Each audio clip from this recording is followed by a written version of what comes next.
Os irmãos podem se assentar em nome do Senhor Jesus Cristo. É só apertar a bolinha, irmão, que ele começa a gravar. Aí. Vamos orar pelas crianças, amém, irmãos? Senhor Jesus Cristo, nesse momento eu coloco a vida de cada uma das crianças diante da sua presença, pedindo que o Senhor venha abençoar, guardar e livrar de todo mal, Senhor Jesus Cristo, pedindo que o Senhor derrame a sua proteção sobre cada uma delas, livrando elas das más influências, livrando elas, Senhor Jesus Cristo, das más amizades, de todo conselho do mal, Senhor Jesus Cristo, de toda voz do maligno. Guarda cada criança, os seus pais, os lares, Senhor Jesus Cristo, dando sabedoria aos seus pais para criá-las e educá-las segundo o conselho da Tua palavra e do Teu Evangelho, segundo o Novo Testamento, Senhor Jesus, nos caminhos de salvação. Toma conta de cada criança, cada jovem, Senhor Jesus Cristo, e nessa noite, fala com cada um de nós, através da Tua palavra, do Teu Evangelho, nos aconselha, Senhor Jesus Cristo, segundo a Tua palavra. Nós estamos aqui, abre nossos ouvidos, quebranta o nosso coração para receber a Tua palavra de bom grado, em nome do Senhor Jesus. Em nome do Senhor Jesus. Amém, irmãos? Irmãos, a gente bem sabe que o Senhor Jesus Cristo, Ele deixou várias promessas para cada um de nós, né? E uma dessas promessas é que nesse mundo nós teríamos aflições, que passaríamos por lutas, dificuldades, tribulações, mas Ele disse para a gente ter bom ânimo, pois Ele venceu o mundo e Ele vai nos ajudar a vencer esse mundo também, né? E fato é que essa promessa se cumpre hoje em nossas vidas, né? Nós passamos por lutas, dificuldades, tribulações, aflições. O inimigo tenta de toda forma atingir as nossas vidas, mas precisamos vencer essas lutas e essas dificuldades. As lutas e dificuldades, elas não podem vencer o cristão, mas o cristão tem que passar por cima dessas lutas, por cima dessas dificuldades, né? E como que a gente vence todas essas lutas, né? Será que tem uma receita? Será que tem um passo a passo? Como que é? Como que a gente pode vencer essas lutas do tempo presente, né? Fato é que a gente passa luta em nossos empregos, a gente passa luta na rua, em casa, em todo lugar tem luta, aflição, dificuldade, não é? E a gente precisa passar por cima disso tudo. Como que a gente faz para vencer as lutas? Da onde que a gente tira força para vencer as lutas? Abram suas Bíblias em Efésios.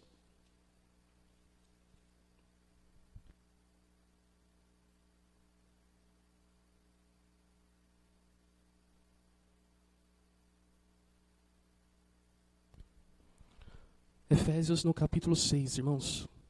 Fato é que para vencer as lutas e dificuldades, a gente tem que saber, primeiro, de onde que vem essas lutas. E que luta é essa que a gente passa? Que tribulações são essas que a gente passa dia após dia? Em Efésios capítulo 6, no versículo... Vamos ler a partir do versículo 10. Aqui no cabeçalho da minha Bíblia, está escrito a armadura espiritual dos cristãos. No versículo 10, todos acharam? Fala assim, ó. No demais, irmãos meus, fortalecei-vos no Senhor e na força do seu poder. Revesti-vos de toda a armadura de Deus para que possais estar firmes contra as astutas ciladas do diabo. 12. Porque não temos que lutar contra a carne e o sangue, mas sim contra os principados, contra as potestades, contra os príncipes das trevas desse século, contra as hostes espirituais da maldade nos lugares celestiais. Então aqui o autor, no versículo 12, ele deixa claro, a nossa luta ela não é mais carnal, a nossa luta é sobrenatural. A nossa luta é contra os principados, potestades, é contra as hostes espirituais na maldade, nos lugares celestiais. Então os irmãos acreditam, os irmãos creem que existe um mundo espiritual que não é só aquilo que os nossos olhos enxergam, que não é só um material, mas que existe algo além do que a gente consegue enxergar. Os irmãos acreditam que existem anjos, que existem demônios, que existem forças divinas. Isso é real, irmãos. Aqui no versículo 12 o autor deixa muito claro, não temos que lutar contra a carne e o sangue, mas a nossa luta é contra os principados, potestades, contra os príncipes das trevas desse século, contra as hostes espirituais da maldade nos lugares celestiais. Então também existem lugares celestiais. Então existem, irmãos, é real. Existem anjos e demônios. E para a gente vencer as lutas e dificuldades que a gente passa no nosso dia a dia, a gente tem que ter essa noção. Existe, Jesus abençoe, minha irmã. Existe um mundo espiritual. Existem anjos e demônios. E para vencer, a gente tem que entender como que funciona esse mundo espiritual. Como que é esse mundo espiritual. Irmãos, abrem o Apocalipse.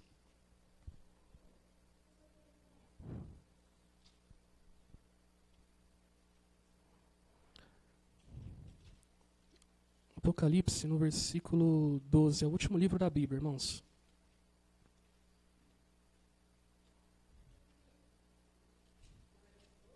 Apocalipse 12. É um texto bem conhecido. Fato é, irmãos, que a gente sabe que existe sim um mundo espiritual, que existem anjos e demônios.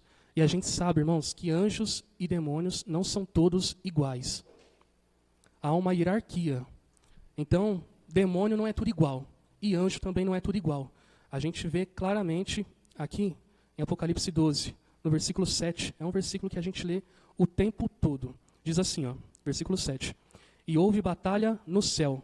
Miguel e os seus anjos batalhavam contra o dragão. E batalhava o dragão e os seus anjos. Então, logo de início, logo na primeira linha aí do texto, fala assim, Miguel e os seus anjos. Quem era Miguel? 12:7. 12:7. 12:7 eu vou ler novamente, tá bom? E houve batalha no céu. Miguel e os seus anjos batalhavam contra o dragão. E batalhavam o dragão e os seus anjos. Então, aqui a gente vê a figura de Miguel, né? Quando a gente lê esse texto, a gente olha e fala, Miguel era um anjo. Só que era um anjo que tinha anjos. Miguel e seus anjos. Logo a gente entende que Miguel não era um anjo qualquer, que ele era um anjo que estava acima de alguns anjos aqui. Então Miguel tinha alguns anjos ali sob o seu poderio, sob as ordens dele, né? E a gente vê aqui, batalhava contra o dragão. E o dragão e os seus anjos. Então esse dragão, ele também tinha anjos, não é? Então a gente vê que o Miguel e dragão, eles estão acima. Eles têm, numa hierarquia, eles estão acima, né? Volta aí um livro atrás, no livro de Judas.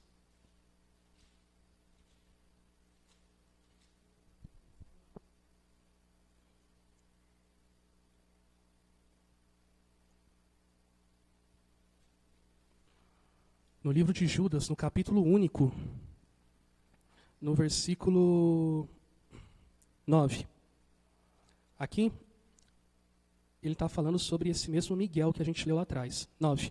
Mas o arcanjo Miguel, quando contendia com o diabo e disputava a respeito do corpo de Moisés, não ousou pronunciar juízo de maldição contra ele, mas disse, o Senhor te repreenda. Eu não quero entrar no contexto desse texto aqui, não é sobre isso que a gente vai falar hoje, não é sobre hierarquia de anjos e demônios, não é nada disso. Mas é só para os irmãos verem que aqui Miguel é tratado como arcanjo, não como anjo. Então arcanjo é diferente de anjo. Então a gente vê que existe sim uma hierarquia. Anjo não é tudo igual. Os irmãos conhecem a passagem onde um anjo apareceu para Maria, né? E avisou para ela que Maria teria um filho, não é? E aí, aquele anjo se chamava Gabriel. Era um anjo mensageiro, né? Então os anjos, eles têm papéis. Gabriel era um anjo mensageiro, enquanto Miguel e os seus anjos, eles estavam batalhando contra o diabo, contra o dragão. Então eles têm papéis diferentes, eles têm serviços diferentes, eles não são todos iguais. E tem vários outros textos que mostram, a palavra ela não é clara e fala, ó, esse é o maior, esse é o menor, a palavra não fala de uma hierarquia definida. Mas fato é que existe uma hierarquia. Mas não é disso que a gente vai falar hoje, os irmãos vão entender. Abram as suas Bíblias agora no livro de Mateus. Fato é, irmãos, importante entender que da mesma forma que os anjos não são todos iguais, os demônios também não são todos iguais. Existem demônios que, em teoria, são mais fracos e existem demônios que são mais fortes. Em Mateus, no capítulo 17.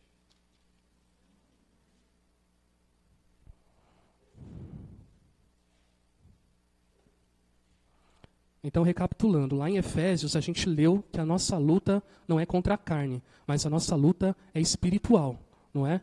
E aí a gente entendeu que nesse mundo espiritual há seres divinos. Então há anjos, demônios, potestades, enfim. Há anjos, arcanjos, querubins, serafins. que os anjos, cada um tem a sua função, e com os demônios não é diferente. Afinal, quem são os demônios? Os demônios são anjos caídos, não é verdade? É a terça parte dos anjos que caiu lá do céu, que se rebelou contra o Senhor Jesus Cristo. Aqui em Mateus, no capítulo 17, versículo 14, a gente vai entender o que tem a ver a nossa luta do dia a dia com esse mundo espiritual. Mateus, capítulo 17, versículo 14, fala assim: E quando chegaram à multidão, aproximou-se-lhe um homem, pondo-se de joelhos diante dele, dizendo: Senhor, tem misericórdia do meu filho, que é lunático e sofre muito, pois muitas vezes cai no fogo e muitas vezes na água. E trouxe-o aos teus discípulos, e não puderam curá-lo. E Jesus respondendo disse: Ó geração incrédula e perversa, até quando eu estarei convosco? E até quando vos sofrereis? Trazei-mo aqui. Irmãos, vamos parar aqui. Então, o Senhor Jesus Cristo, no início da sua jornada, ele deu autoridade para os discípulos, para curar os enfermos e para expulsar demônios. E os discípulos faziam isso o tempo todo. Ele pegava, expulsava os demônios e curava os enfermos. Mas dessa vez aqui eles não conseguiram. Dessa vez os discípulos oraram para que esse lunático desse menino aqui saísse, e não saiu. E aí no versículo 17 novamente: E Jesus respondendo disse: Ó geração incrédula e perversa, até quando eu estarei convosco? Até quando vos sofrereis? Trazei-mo aqui. E repreendeu Jesus o demônio que saiu dele. E desde aquela hora o menino sarou. Então os discípulos, aproximando-se de Jesus em particular, disseram: Por que não podemos nós expulsá-los? E Jesus lhes disse: Por causa da vossa incredulidade. Porque em verdade vos digo, se tiverdes fé como um grão de mostarda, direis a esse monte: passa daqui para acolá, e há de passar, e nada vos será impossível. Mas esta casta não se expulsa, senão por oração e jejum. Então existe, irmãos, uma casta de demônios que o autor está dizendo aqui, que Jesus está dizendo aqui. Essa casta, ela só sai com jejum e oração. Então, o Senhor Jesus Cristo deu autoridade para os discípulos não puderam expulsar esse demônio aqui em específico. Por quê? Porque era uma casta diferente de demônios. Eram demônios mais fortes. E às vezes, irmãos, nas nossas lutas e dificuldades, a gente pode estar enfrentando essa casta. Então, se a gente está preso em alguma ofensa, algum pecado, que você olha e fala assim: minha vida não vai para frente, eu não consigo vencer isso daí. É porque é uma casta de demônio diferente. Não é uma casta qualquer. É uma casta que só sai com jejum e oração. Irmãos, jejum não é só você se abster de alimento. Não é você pegar e começar um jejum às 8 horas da manhã e terminar às 8 da noite, onde você não vai comer. Não é só isso o jejum. Isso é importante? Isso é muito importante. Mas jejum, irmão, significa crucificar a sua carne. Não fazer os desejos da sua carne. Jejum, irmão, significa mortificar o seu corpo. Quando você está em jejum, quando você está em consagração, você se afasta dos prazeres, de tudo aquilo que agrada a sua carne. Para quê? Para que você possa vencer alguma coisa. Não é? Os irmãos conhecem aquela passagem, está aqui em Mateus 4, mas os irmãos não precisam abrir não. Onde Jesus foi tentado pelo diabo. Né? Jesus ele se retirou. Jesus ele se afastou. Ele passou 40 dias e 40 noites em consagração. Para que quando chegasse a tentação do diabo, ele conseguisse falar não. Ele conseguisse resistir. Para que ele não viesse cair. Então, irmãos, não é só acreditar no nome do Senhor Jesus Cristo que as coisas vão acontecer. Você tem que empregar força. Você tem que se dedicar. Você tem que dizer não para a sua carne. Você tem que mortificar os seus desejos, as suas vontades. Entendeu? Você tem que entrar em consagração. Assim como o Senhor Jesus Cristo, ele se consagrava a todo instante. Ele passava madrugadas orando, dias e noites orando. Ele se afastava do povo e ele ia lá ficar falando com o Pai em oração. É assim, irmãos, que nós devemos ser também. Então tem uma casta de demônios que só sai com muita dedicação. Só sai com muito esforço. Os irmãos abram em Colossenses.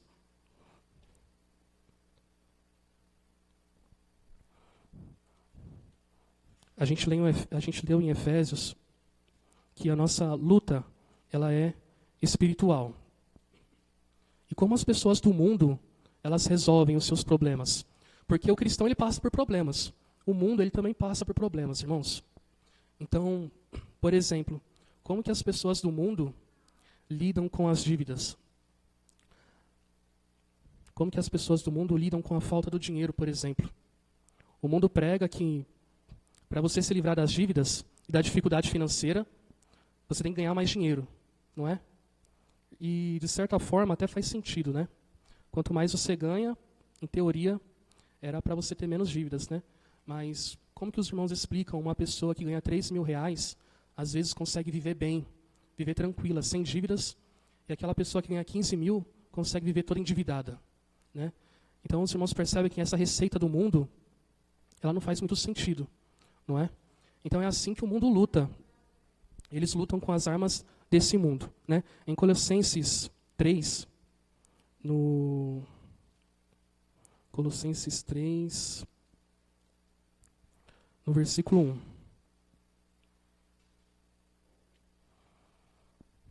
Posso ler? Portanto, se já ressuscitastes com Cristo, buscai as coisas que são de cima, onde Cristo está assentado à destra de Deus. Pensai nas coisas que são de cima, porque já estáis mortos, e a vossa vida está escondida com Cristo em Deus. Então aqui o autor está dizendo, pensa nas coisas que são de cima, não pensa nas coisas materiais. Não é assim que você vai resolver as suas lutas. Você vai resolver as suas lutas, dificuldades, tribulações, pensando nas coisas espirituais. Porque agora você não é mais carne. Você morreu nas águas do batismo. Agora você é outro ser. Agora você é espírito. Então você vai resolver os seus problemas a partir de agora como pessoas espirituais e não como pessoas carnais. Abram em Filipenses, irmãos. É um livro atrás aí, Filipenses. Para trás. Um livro atrás. Filipenses, no capítulo 4. Então, irmãos, eu dei o exemplo da pessoa que está com dívida, né? Não adianta o cristão que está todo endividado, irmão, ficar quebrando a cabeça, tentando resolver os seus problemas, como as pessoas do mundo resolvem. Porque as pessoas do mundo resolvem os seus problemas carnalmente. E a gente não resolve os nossos problemas carnalmente. A gente resolve espiritualmente. Então, se você quer ter os seus problemas resolvidos, se você quer passar por cima das lutas e dificuldades, pensa nas coisas que são de cima. Pensa nas coisas do Senhor Jesus Cristo. Aqui em Filipenses, no capítulo 4, os irmãos bem conhecem a história do apóstolo Paulo, né, irmão? O apóstolo Paulo, ele viajava demais, pregando o evangelho, né? E aqui no capítulo 4, no versículo 10, no cabeçalho aqui da minha Bíblia, ele fala assim, agradecimento pelas ofertas dos filipenses. Então o apóstolo Paulo aqui, ele vai agradecer essa igreja. Presta atenção. Ora, versículo 10, ora, muito me regozijei no Senhor, por finalmente reviver a vossa lembrança de mim, pois já vos tinhas lembrado, mas não tinha tido oportunidade. Não digo isto como por necessidade, porque eu já aprendi a contentar-me com o que eu tenho. Sei estar abatido, sei também ter abundância. Em toda maneira e em todas as coisas estou instruído, tanto a ter fartura como a ter fome, tanto a ter abundância como a padecer necessidade. Posso todas as coisas em Cristo, que me fortalece. Todavia, fizeste bem em tomar parte na minha aflição. Presta atenção agora nesse capítulo, nesse versículo 15, irmãos. E bem sabeis também, ó Filipenses, que no princípio do Evangelho, quando parti da Macedônia, nenhuma igreja comunicou comigo com respeito a dar e a receber, senão vós somente. Porque também uma e outra vez me mandastes o necessário a Tessalônica. Não que procure dádivas, mas procuro fruto que cresça para a vossa conta. Mas bastante tenho recebido, e tenho abundância. Cheio estou, depois que recebi de Epafrodito, o que da vossa parte me foi enviado, como cheiro de suavidade e sacrifício agradável e aprazível a Deus. Então os irmãos entenderam aqui que o apóstolo Paulo ele viajava, e como qualquer outra pessoa, o apóstolo Paulo ele tinha sim que ter dinheiro, ele tinha que ter alimento, ele tinha que ter o que comer, o que vestir, aonde dormir, não é? E aqui ele está fazendo um agradecimento à igreja dos filipenses, pois essa igreja aqui lembrou dele e comunicou com ele, você está precisando de alguma coisa? Eles procuraram o apóstolo Paulo. E aí, o apóstolo Paulo, ele deixa bem claro no versículo 18. Bastante tenho recebido e tenho abundância.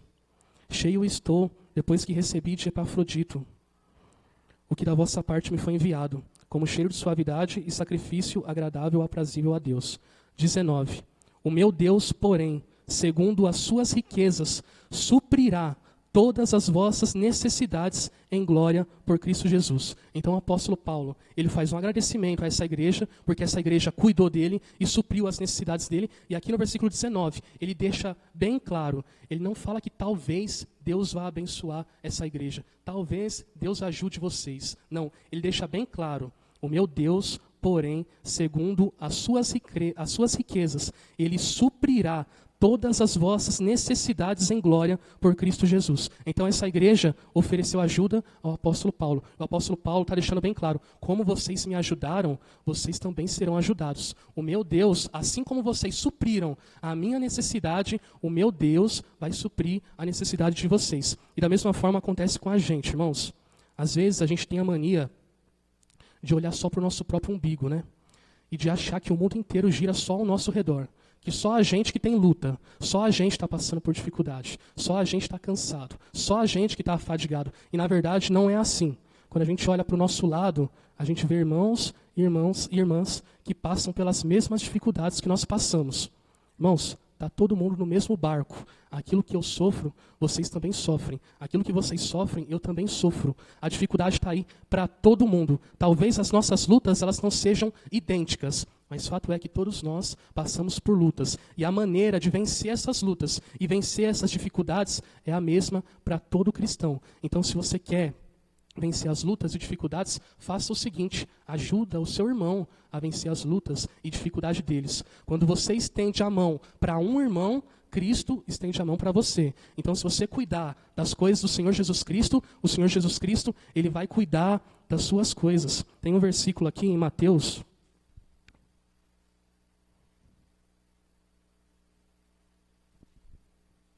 Em Mateus, no capítulo 5.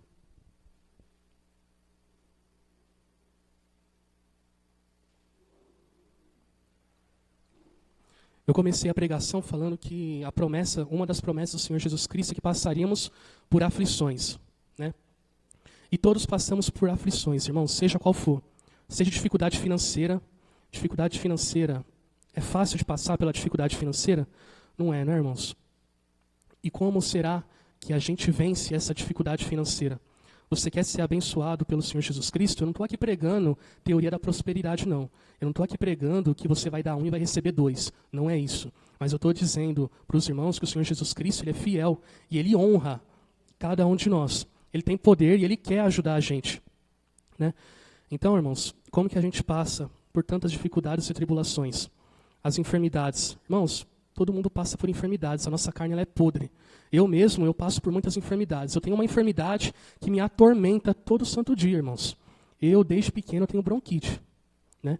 E aí, a gente procura o médico, tal, os médicos já falaram, não tem cura. A sua bronquite é hereditária, só tem tratamento. E a bronquite, irmãos, me atrapalha demais. Qualquer tarefa que eu vou fazer, essa bronquite me atrapalha. Então, às vezes eu pego o violão para tocar aqui e eu estou com a bronquite atacada. Eu tomo um remédio controlado, todo dia eu tomo meu remédio lá, né? E o meu remédio, muitas vezes, ele acaba comigo. Ele me deixa cansado, ele me deixa com sono. E, enfim, tem vários efeitos colaterais, né?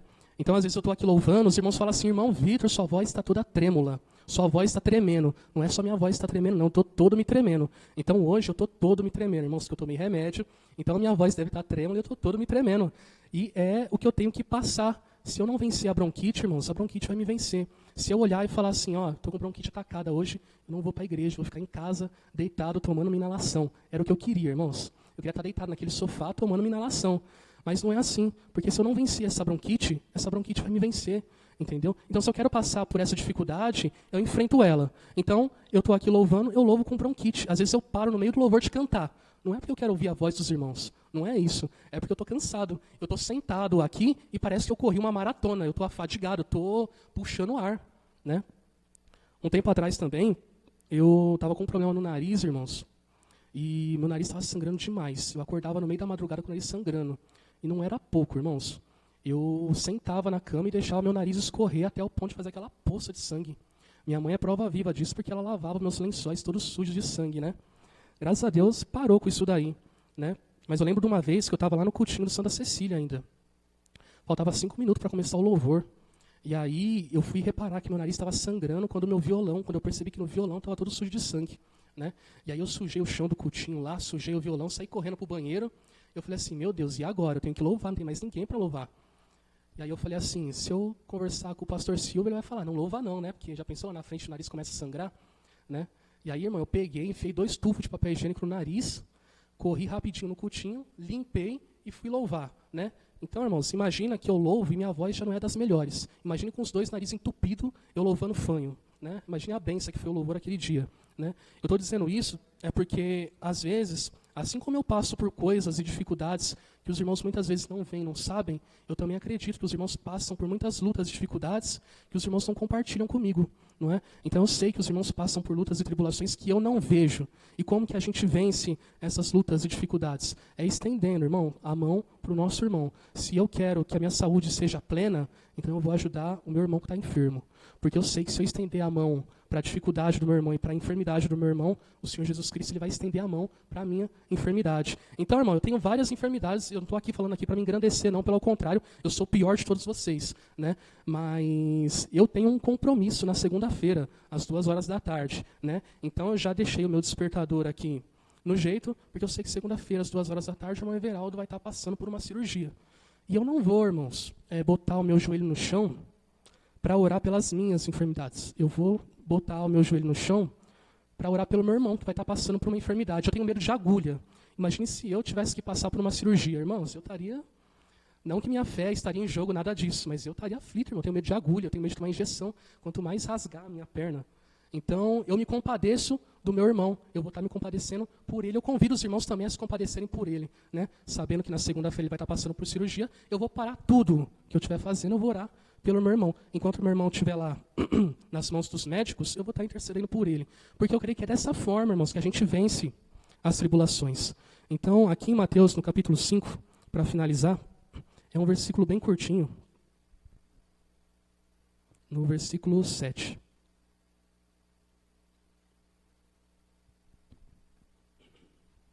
Então, Mateus capítulo 5, versículo 7, diz assim: Bem-aventurados os misericordiosos, porque eles alcançarão misericórdia. Então, irmãos, se você quer alcançar misericórdia, exerça misericórdia.